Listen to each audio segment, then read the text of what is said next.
देखो समुच्चय के प्रकार आपको आने चाहिए, कौन कौन से प्रकार होते हैं वो आप लोग पढ़ चुके हो, null set, singleton set, finite, infinite, union and intersection.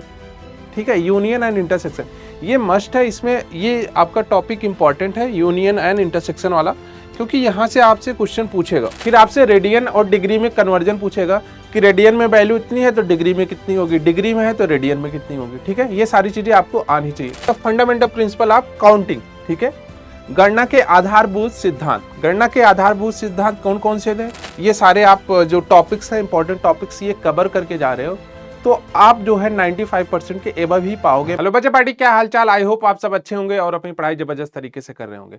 आप सभी का छमाही का एग्जाम आने वाला है, तो उसी के देख के हम लोग क्या बना रहे हैं कि जो आपके चैप्टर्स हैं उसके कौन कौन से इंपॉर्टेंट टॉपिक्स हैं। ठीक है, तो वो सारी चीजें आज हम लोग डिस्कस करने वाले हैं कि जो चैप्टर्स हैं, मतलब कि चैप्टर वाइज आपको इंपॉर्टेंट टॉपिक्स बताने वाले हैं। ठीक है बच्चे, तो अगर आप लास्ट टाइम पढ़ रहे हो, तो अगर ये आप इंपॉर्टेंट टॉपिक्स कवर करके जा रहे हो, तो आपको छमाही में कोई दिक्कत नहीं आने वाली है। ठीक है, चलो बच्चे स्टार्ट करते हैं आज का हम लोग। देखो चैप्टर वन आपका क्या है, समुच्चय, जिसे हम लोग सेट्स भी बोलते हैं, समुच्चय या फिर सेट। ठीक है, सेट्स को क्या बोलते हैं, समुच्चय। अब इसमें आपको कौन कौन से टॉपिक करने हैं, देखो समुच्चय के प्रकार आपको आने चाहिए, कौन कौन से प्रकार होते हैं वो आप लोग पढ़ चुके हो, null set, singleton set, finite, infinite, equivalence, equal sets, ये सारे टाइप्स आप लोग ऑलरेडी पढ़ चुके हो, तो आप उसको रिवाइज कर लेना।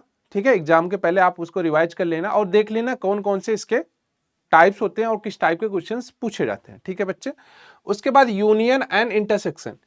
ठीक है, यूनियन एंड इंटरसेक्शन ये मस्ट है, इसमें ये आपका टॉपिक इंपॉर्टेंट है यूनियन एंड इंटरसेक्शन वाला, क्योंकि यहां से आपसे क्वेश्चन पूछेगा,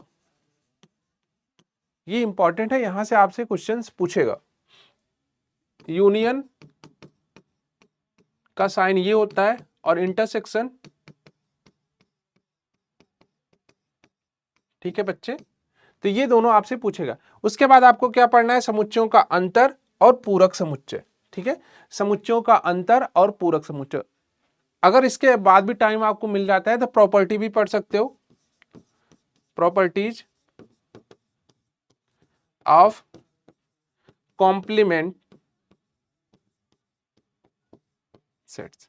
ठीक है, तो प्रॉपर्टीज भी पढ़ सकते हो। तो ये आपके तीन इंपॉर्टेंट टॉपिक्स हैं पहले चैप्टर से। अगर आप पूरा चैप्टर कवर नहीं करना चाह रहे हो, अगर आप लास्ट टाइम में पढ़ रहे हो, तो ये अगर आप तीन टॉपिक्स कवर कर रहे हो तो आपका मोर देन 90% आपका कवर हो जाएगा। ठीक है बच्चे, चलिए आगे हम लोग बढ़ रहे हैं चैप्टर 2 में। चैप्टर 2 का नाम क्या है, रिलेशन एंड फंक्शन। ठीक है, संबंध और फलन, इसको अगर हिंदी में बोलें तो क्या बोलेंगे, संबंध और फलन।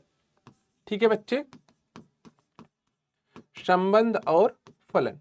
तो इसमें जब आप जाओगे तो सबसे पहले आपसे क्या पूछेगा, कार्टेशियन प्रोडक्ट।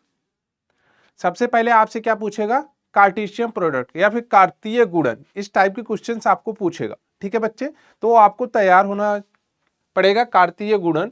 उसके बाद जो इसमें इंपॉर्टेंट जो पूछता है, प्रांत, सह प्रांत और परिसर का। कोई भी आपको फलन दे देगा, कोई भी फंक्शन दे देगा और पूछेगा कि इसका आपको फलन का प्रांत, परिसर और सहप्रांत बताना है। ठीक है बच्चे, वो सारी चीजें हम लोग क्लास में डिस्कस कर चुके हैं, तो यहाँ पे बता नहीं रहे हैं, सिर्फ इंपॉर्टेंट टॉपिक ही डिस्कस कर रहे हैं। ठीक है बच्चे, उसके बाद फलनों का अंतर, योग, गुणन और भाग। ठीक है, फलनों का अंतर, योग, गुणन और भाग। ठीक है, तो ये तीन पॉइंट्स इसमें थे, संबंध और फलन में। ठीक है बच्चे, आगे हम लोग डिस्कस कर रहे हैं चैप्टर नंबर 3। आपको पता है ट्रिग्नोमेट्रिक फंक्शन होता है, जिसे हम लोग बोलते हैं त्रिकोणमितीय फलन, त्रिकोणमितीय फलन। ठीक है बच्चे, त्रिकोणमितीय फलन, इसमें क्या है, बहुत सारे फार्मूले हैं, बहुत सारे फार्मूले हैं। तो मैंने एक वन शॉट वीडियो भी बनाया है त्रिकोणमितीय फलन पे, जो लगभग 25 से 30 मिनट का होगा, जिसमें सारे फार्मूले के डेरिवेशन और उसका जो है डेरिवेशन के साथ सारे फार्मूले वहां पे बनाए गए हैं। ठीक है, तो अगर आप वो देख के जा रहे हो तो भी आपका सारे फार्मूले कवर हो जाएंगे। ठीक है बच्चे, और बाकी जो क्लासरूम वाले बच्चे हैं उनको तो पता ही होगा ये सारी चीजें क्या होती है। ठीक है, तो इसमें धनात्मक और ऋणात्मक कोण, सबसे पहले आपसे एंगल्स के बारे में पूछेगा कि जैसे कोई वैल्यू दे दिया, cos 135 डिग्री की वैल्यू बताओ, sin 135 की वैल्यू बताओ, sin 270 की वैल्यू बताओ। तो ऐसे टाइप्स के क्वेश्चन पूछेगा। फिर आपसे रेडियन और डिग्री में कन्वर्जन पूछेगा कि रेडियन में वैल्यू इतनी है तो डिग्री में कितनी होगी, डिग्री में है तो रेडियन में कितनी होगी। ठीक है, ये सारी चीजें आपको आनी चाहिए। उसके बाद त्रिकोणमिति सूत्र, ठीक है, त्रिकोणमिति फार्मूलों पे आधारित बहुत सारे क्वेश्चन आपसे वो पूछने वाला है। ठीक है, क्योंकि अर्धवार्षिक पेपर में आपके ट्रिग्नोमेट्रिक फंक्शंस बहुत सारे क्वेश्चन दिखने वाले हैं। ठीक है, तो त्रिकोणमिति सूत्र आपको याद होने चाहिए। ठीक है, चाहे वो हाफ एंगल का हो, चाहे हाफ एंगल का हो, चाहे आपका डबल एंगल का हो, या फिर आइडेंटिटीज हो, वो सारी चीजें आपको पता होनी चाहिए कि आप त्रिकोणमिति सूत्र आप में क्या क्या पूछ सकता है। ठीक है बच्चे, चलो आगे चैप्टर नंबर 4 की बात करें, कॉम्प्लेक्स नंबर और द्विघात समीकरण इसको भी बोलते हैं।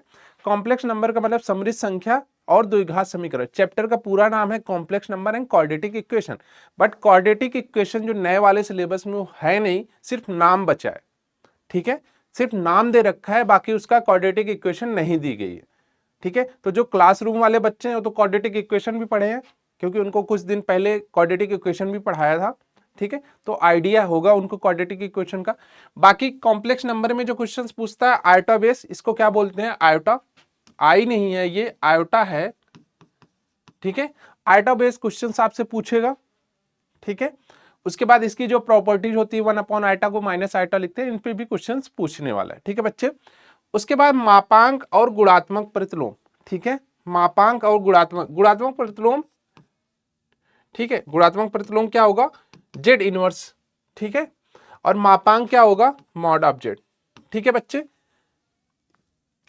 इन दोनों पे क्वेश्चन आपको दिखने वाले हैं जब आप हाफ ईयरली एग्जाम दोगे, तो इन दोनों के क्वेश्चंस आपको मिलने वाले हैं। ठीक है बच्चे, मापांक और गुणात्मक प्रतिलोम। उसके बाद समृद्ध संख्या का वर्गमूल भी पूछ सकता है। ठीक है, समृद्ध संख्या का वर्गमूल भी पूछ सकता है। तो ये आपके 3 पॉइंट्स, यहाँ पे 3 इंपॉर्टेंट टॉपिक्स थे चैप्टर नंबर 4 से। आगे हम बात करें चैप्टर नंबर 5, जिसे हम लोग बोलते हैं लीनियर इनइक्वलिटीज या फिर रैखिक असमताएं। लीनियर इनइक्वलिटीज या फिर रैखिक असमता, इसमें क्या क्या होता है। सबसे पहले आपको पता होना चाहिए कि रैखिक असमता होती क्या है। ठीक है, रैखिक असमता होती क्या है। उसके बाद हम लोग इसके एप्लीकेशन बेस्ड क्वेश्चंस बनाएंगे, जैसे नंबर लाइन पे रिप्रेजेंटेशन, नंबर लाइन पे कैसे हम लोग लिखते हैं।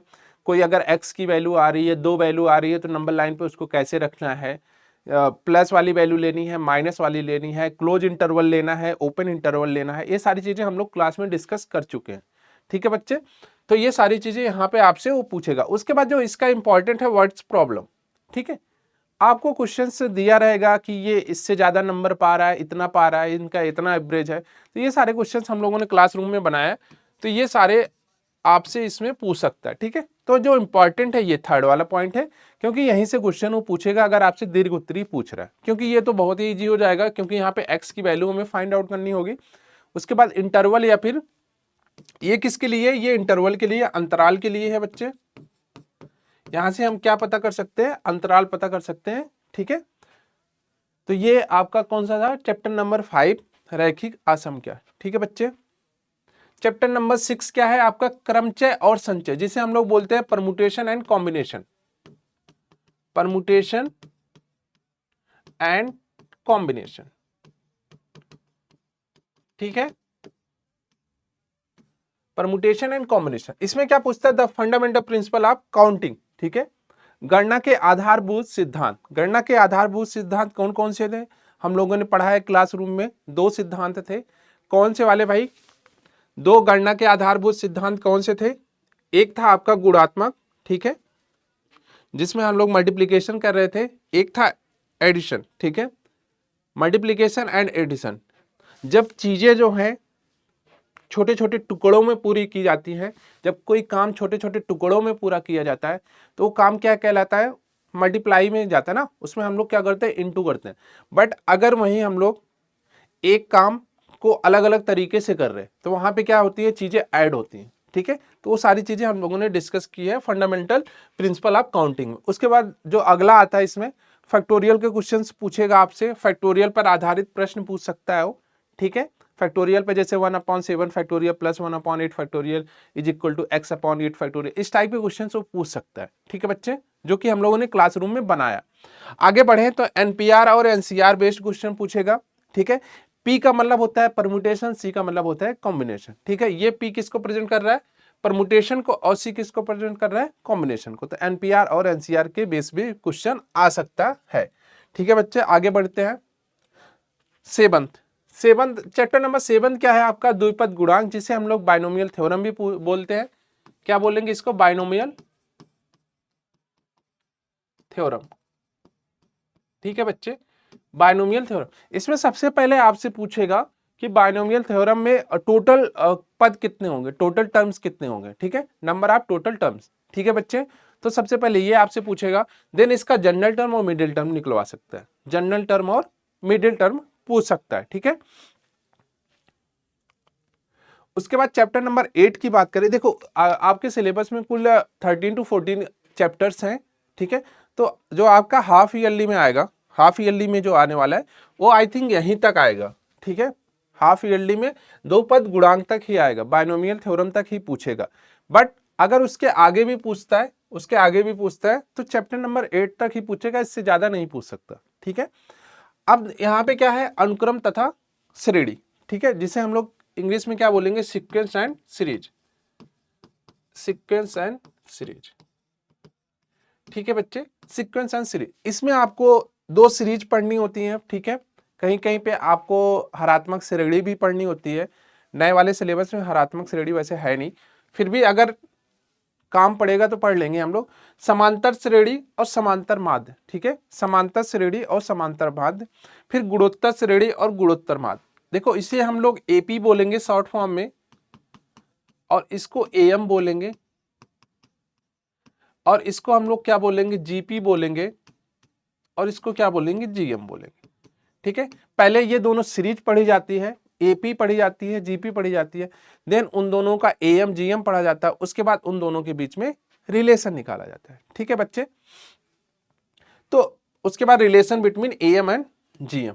ठीक है बच्चे, तो ये कुछ ये जो सारे चैप्टर्स आपके हाफ ईयरली में आने वाले हैं मैथ्स के। ठीक है, ये मैथ्स की बात कर रहे हैं।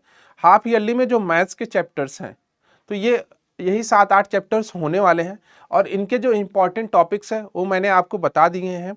तो अगर आप ये एग्जाम के पहले करके जा रहे हो, ये सारे आप जो टॉपिक्स हैं, इंपॉर्टेंट टॉपिक्स ये कवर करके जा रहे हो, तो आप जो है 95% के एबव ही पाओगे मैथ्स में, क्योंकि मैथ्स में जो है राइटिंग के नंबर नहीं कटते, अगर आपका आंसर आ रहा है तो आपको नंबर्स मिल जाए। ठीक है, तो आई होप आप ये सारे चैप्टर्स कवर करके जाओगे अपने हाफ ईयरली एग्जाम के पहले, जिससे आप हाफ ईयरली का एग्जाम फोड़ पाओ। ठीक है बच्चे, आज की वीडियो में इतना ही। थैंक यू बच्चे, धन्यवाद।